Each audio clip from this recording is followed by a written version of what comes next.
Hey cousins, I wanted to do a quick tutorial video to show you how you can also find information about your family members, your immediate family members on the 1950 census. So you'll want to start by going to the 1950 census on the census.archives.gov, so 1950 census.archives.gov, and then do begin search. Since the majority of my family lived in either Michigan or Illinois, I will start with Michigan and I will select Detroit Wayne, and then I will type in the surname for the family, which is Townsend. All right. Now, because the archives has already used some machine learning to decipher the handwritten version of each one of the documents, they will give you some suggestions in the right-hand side. So match names will be right here on the right-hand side. And in this case, it says Townsend. But it can get more specific than just the surname. So it will kind of guess as to what perhaps the first name is as well. So this could be like John and Edith. Who knows? You have to look at the individual files to check and see which one is which. There are lots of Williams and Stanleys and some other names that you might not recognize. Unfortunately, due to segregation in most big cities, even northern cities, you can pretty easily narrow some of these people down by just who their neighbors were. So for instance, let's take a look at Callie Townsend. I'm not entirely sure who this is, but you can see here that in this column, this is the race or ethnicity of the people in that neighborhood, and they are all listed as NEG or Negro. So safe to assume that one of those people could potentially be one of our relatives. So once you've determined that you found the person that you're looking for, so for instance, Lloyd Townsend, I know that my great-grandfather's middle name was Lloyd, so there's a good chance that this is him. So I will pull up this population schedule and zoom in and scroll until I see someone with the surname Townsend, and here he is. I know that my grandfather's name is Samuel Lloyd. In this case, it looks like perhaps he was going by his middle name first, so Lloyd S. could potentially be Samuel Lloyd. I'm guessing that it probably is. He's listed as Negro, N-E-G, as is his wife, his son, two sons there, and a daughter-in-law. It has their ages, where they were born. I know that they were born in Mississippi, so this is a good chance, again, that this is him. And I know that my great-grandmother's name is Betty. They had at least one son named Garrett, one son named Joseph, and Joseph's wife was Rebecca. So that is probably my family. Now, again, because none of this has been indexed yet on Ancestry, I cannot save them or this record to a file on Ancestry.com. But what I can do is just take a screenshot of this and then save it to the gallery. So on my computer, that is Command-Shift and the number 5. And then I will crop this to just save the folks that I want, along with their ages there. And hit capture. And in a few seconds, I will be able to save that file, and I can click on it, rename it, and add it to the gallery on Ancestry. Really quickly, if you've never used the gallery function, I will show you what that looks like. So for my Townsends, I'll pull up Samuel Lloyd. He's right there. He actually died a year later, which is really sad, so I'm glad that I was able to find him on the 1950 census and have this sort of final record of his existence.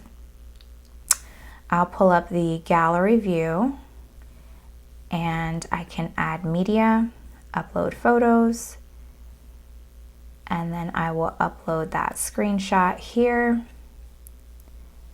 I can rename it Samuel Lloyd, 1950 census. And I can also add additional people to this. So if I want to add Betty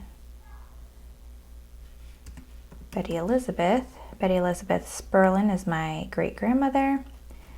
And then I'll add Garrett Theodore.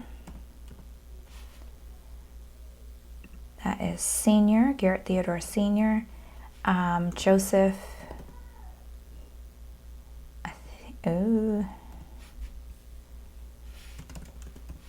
let's see, Joseph McNeil Townsend, okay. And then maybe I got the name wrong for Rebecca, let's see. I'll have to find her later and add her on there. I'm pretty sure that Rebecca none of these names are looking familiar to me, but that's okay. I can also, if I want, I'll just duplicate this slide. I'll go into my tree.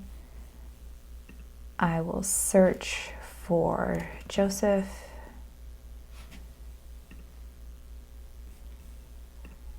M. Townsend. And I actually don't have a spouse in here for him at all. So I'm fairly certain that Uncle Joe's wife, perhaps, I don't remember him at all. But if he was married, I'm guessing that was probably to Rebecca, because I do remember Uncle Garrett's wife, Lily. So unless he was married prior to Aunt Lily, I have no idea who she is. But anyway, that is how you can save that. You upload that. At least I have those 4 people listed right here on this census record. I can hit done, and then that is saved in Ancestry. And that's it. It does take a little bit of patience and searching, but it does provide you with quite a bit of information. You can save this where it says ED. That is the enumeration district for this particular area of Detroit, Michigan. So that is what you will find if you go to Ancestry and try to use their software. So if you do the Explore Maps, you can type in the address, for instance, on here and hopefully get the enumeration district. I didn't personally have much luck with that though. The address is going to be here, so 5144 would have been their address on Williams. So 5144 Williams in Detroit, Wayne, Michigan. We'll see if we get the correct enumeration district this time for it. And this says 851034, and this says 851021. So it's pretty close. If I zoom in, I may be able to find 102425. Oh, has to be in here somewhere. 2329. And this is the problem that I was having with their maps. 1022, 1021. Okay, I think this should be it. Let's see. 1021. And if I pull this up and go to the page numbers are in the upper right hand corner, which makes my little teacher heart happy, as sheet number 13.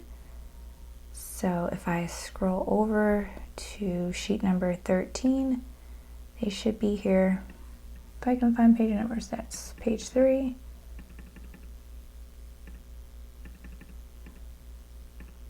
Because this has a cover sheet, it should be image number 14, and it is. And here they are. There's Lloyd, Betty, Garrett, Joseph, and Rebecca. And a little bit more information about them as well. Looks like at the time, Samuel Lloyd was, again, he's 69 years old. He's working as an elevator operator at an apartment building. So there you go. If anyone has any questions about this process, or if you are having trouble struggling to find people, please let me know. I'm happy to try to help you and walk you through this. I'm going to go ahead and attach this person or this document as well to the tree, just so that I have all of the things in one place. I can't talk and type at the same time, apparently. There we go. 1915 to, nope, that's not right. Samuel Lloyd Townsend, 1881 and 1951. And I saved that. Now, again, because this is not indexed, it's not going to even give me the option of saving additional people to this record. But once it is fully indexed, hopefully by this summer, you'll be able to add those people individually, and it will give you sort of that line by line. You'll be able to save each person by line on Ancestry as well. So happy hunting, everybody. I hope you find all the relatives that you're looking for in 1950. It may require you to make a few phone calls and ask around, or just search through your tree and see who might have been alive in 1950. Samuel Lloyd and Betty Elizabeth had several children. There were 11 children altogether, so I have a lot more research to do. I've only found a handful of the kids. The 2 boys obviously are accounted for. I was able to find my Aunt Aura and my Auntie Ruth, so that is 4 people so far. So there are more children out there that I need to try to find. I think I found my Uncle Lee living with my Aunt Inez, so that's 5. I'm pretty sure that I found my Uncle Tom in Chicago, so that's 6. So that leaves me still 5 more kids that I need to figure out where the heck they were in 1950. But I digress. Good luck. Let me know if you need anything.